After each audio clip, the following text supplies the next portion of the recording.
Hello YouTubers. Well, in this video I'm finally going to show me running this old Husqvarna 254 XP that I did a couple of videos on a while back there when I was cleaning it up and getting it going, and I did a muffler mod on it, of course. I've been running it now here off camera for a bit, testing it out, and I've actually cut a fair bit of firewood with it, and it's a great old saw. I like it. It's a real howler. They were really good saws for this kind of small, light work. Great little saws for limbing and topping in a logging operation years back when that was a lot of hand cutting going on in this area, I guess. But yeah, I can see why they're a favorite of firewood cutters. They're very snappy, a pretty gutsy saw.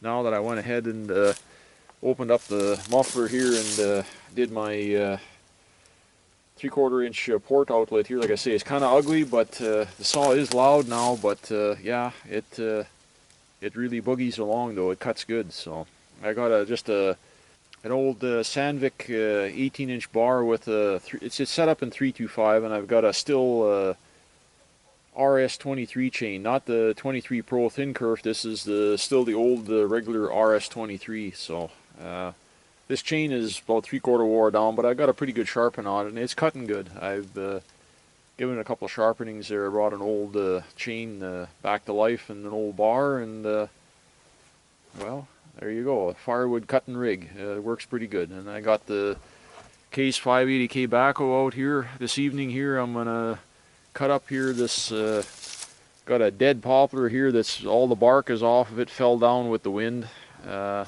Got a few more standing over here. There's all these trees here on my back of my cattle pasture on my property here are slowly dying out. All kinds of things from, we had a really bad ice storm a number of years ago here that broke and busted a bunch of trees. We've had some bad windstorms, even a couple of well, not a tornado that hit this farm directly, but in the area here we had some real wild windstorms, and it really the trees took a beating in this area here. You can see there's stuff down all over in here. This used to be a heavily forested area, and now it's opening up. Everything's fallen down, and a lot of wood I just didn't get to in time. It was just too much over the years. A lot of well, just, you know, a lot of salvaging going on, and the best I could, and took a lot of firewood out of here, and there's still a lot more to take out. So I'll salvage what I can. There's I got some white and black spruce mixed in here, as well as pine and poplar, but jack pine. Bark beetle has gotten into the pine and the spruce, and I don't know whatever kind of bug it is, but it's killing them slowly. So stuff is dying off, and I got all kinds of dead trees scattered here all over. Some is still standing, some has been tipped over. That bunch over there is a tangled mess. They were standing dead earlier this summer, but this fall we had a bad windstorm, and now they toppled over. So I want to get that cut up, and well, it's all stuff for the woodshed and for the stove. Keep everything. You can see here there's some more spruce there that are dried up. So like I say, I got a mix of everything. Some poplar that's died and standing, the top's busted off of it with windstorms, and some of it's flipped over. And this stuff here, like this log here I'm going to cut up here, will, like I say, the bark is off it. This is hard, dry, petrified wood, so excellent firewood. So anyways, haven't been posting much videos lately. I've been trying to get caught up with all the farm work, and well, we're getting there almost. We're getting into late fall here. Winter is just around the corner, but lots to do, and I just haven't had the energy or the time to sit and edit videos. So I'll be posting stuff a little more regularly again. I've been kind of absent the last couple of weeks type of thing. I haven't been putting up much content, but we'll get back at it here, and as the fall and winter progresses here, there'll be lots of chainsaw content coming up. So I have all kinds of chainsaw builds and different things I want to do, plus running a bunch of different project saws that I've already worked on off camera. There'll be all kinds of stuff for everybody to watch. So anyways, enough yakking, and time to get on it.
Well,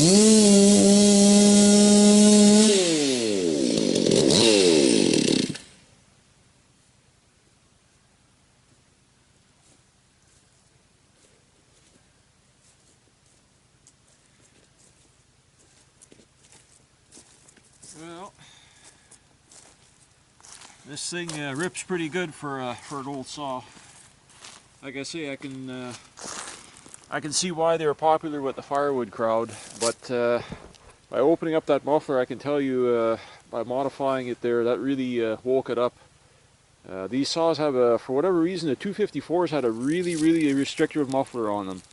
They had like a double baffle inside of them with hardly any exhaust outlet. I don't know why. Like I say, they were long before any EPA regulations, and saws of that era usually had just open can mufflers, but these, they had a very restrictive muffler on them. So now that I've gone ahead and put a 3/4 inch direct outlet, and I opened up the muffler and I took that double baffle out of there, it really cuts. And then this is, if you want to say that poplar is punky, shitty wood, well, this stuff here is hard like bone. It's like I say, it's dry, so it's petrified wood. So anyways, going to continue on here and cut up another, there's a few standing ones here that are dried up here, so I'm going to go ahead and throw them down and going to buck them up, and well, we'll keep on keeping on here. So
still learning to saw where to get my adjustments.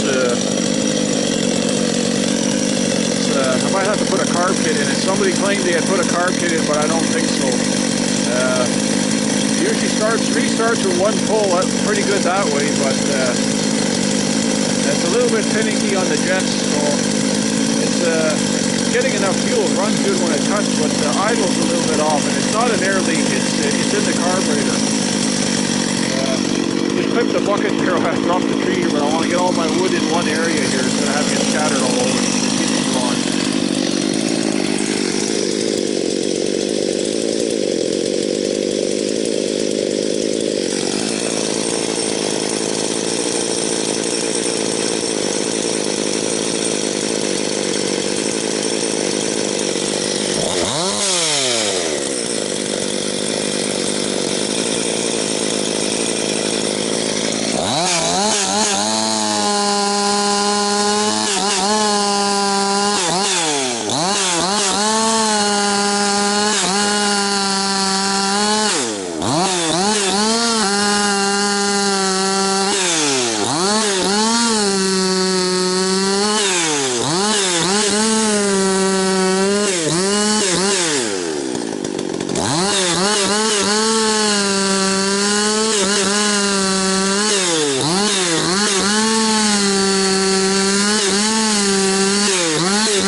Something that I noticed is with the carb on this saw, what's going on is my idle adjustment screw is moving around. The tension spring on there is not holding tension on that screw proper. So what's happening is it's you bring it up to just where it idles nice, and then it rolls itself back, and then the saw stalls out. So that's the issue that's going on. I'm fiddling around adjusting it. It's not because it's like I say, a real major issue with the carb, although to get it started I got to pull it about 5 or 6 times to pull fuel, even if I run it every day. So like I say, somebody told me they put a carb kit in here, but I don't see, when I got the saw, like I say, it was pretty dirty and it looked like old hard dry dirt around the carburetor. So I honestly don't think that they actually bothered. It's just a bunch of BS as usual. People tell you what you think you want. People tell you what they think you want to hear, but that's I've been around saws enough to know when something ain't quite, well, anyways. But like I say, that's one issue that I'm going to have to look around in my junk, because this is a Walboro carb. So I don't know if I have another spring that I can put on here, or just taking a couple pair of needle nose pliers and pull this spring a little bit and put some tension back in it, so that it put that put the idle screw back in, and then it'll have some. Not on the jets. The jets are fine. They hold their tune where they're supposed to. It's just your idle up screw there is the one that keeps backing off, and then the saw stalls because it won't maintain or hold RPM. So just a minor little detail, but we'll keep on anyways.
That screw's backed itself out again. It was behaving itself there for a little bit, and now it's spun a half a turn back out again. This keeps doing it over and over, so like I say, I'll have to pull that screw and tinker with that spring and retension it, or find another spring from another carb that'll fit in there, and so it'll hold that screw, hold it tight. So that kind of thing happens. It's an old saw with a lot of wear and tear on it, so Got a lot of run time, but anyways, good little bunch of wood here. I got a bucket full there to, not a whole lot, but about a third of a cord. That's about what that bucket on that loader holds if I pile it in there, because I know 3 bucket fulls make a full cord, so not bad.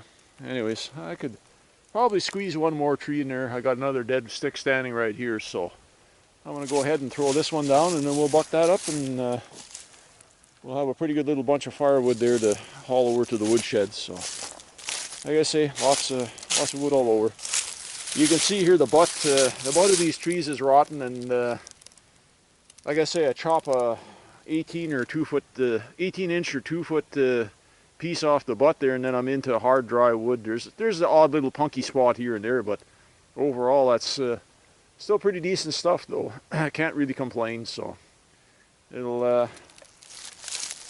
Poplar isn't the greatest firewood for when it gets real cold, but right now in the fall time it's perfectly good to burn this stuff. It's already dry, it's ready to go. I just have to put it through the splitter once, and some of the smaller stuff at the top I just throw it in the stove hole. It's fine. It's works perfectly fine, but it's like I say, it's hard. It actually throws lots of heat. It's pretty hot stuff actually, so it burns pretty hot anyways. This stuff does.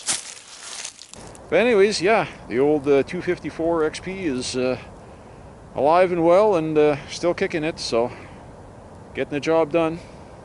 Couldn't ask for a better firewood saw. I really taken a liking to this saw. It doesn't look like much, but I really like that platform and that chassis. So I've got another one in the junk pile there. At some point I'm going to do a little more playing around with this one. I didn't touch much on it other than, like I say, I did a muffler mod, and that's about it. A few little bits and pieces here and there went through the saw, and like I say, cleaned it all up, and changed the fuel filter and stuff like that, and put a new spark plug in it. But yeah, it's a good strong runner and an excellent little platform. I know why people like them so much. So it's working its way into being one of my favorite firewood saws. It'll be on the roster of a saw that'll get used on a fairly regular basis for these kind of cleanup jobs. And like I say, I got lots to clean up in here. So on my back cattle pasture here on the homestead, I got plenty of cleanup to do over the next couple of years. So saws like this will be definitely on a regular use basis as far as what I'm going to be using. But anyways, everyone, if you don't mind, go ahead and like, share, subscribe. I always leave it to the end of the videos, and not everybody always watches to the end. To those of you that stick around till the very end, I thank you kindly, and it's much appreciated. So now the real work begins, and got to get all this loaded up and back to the yard, and we'll see you all in the next one.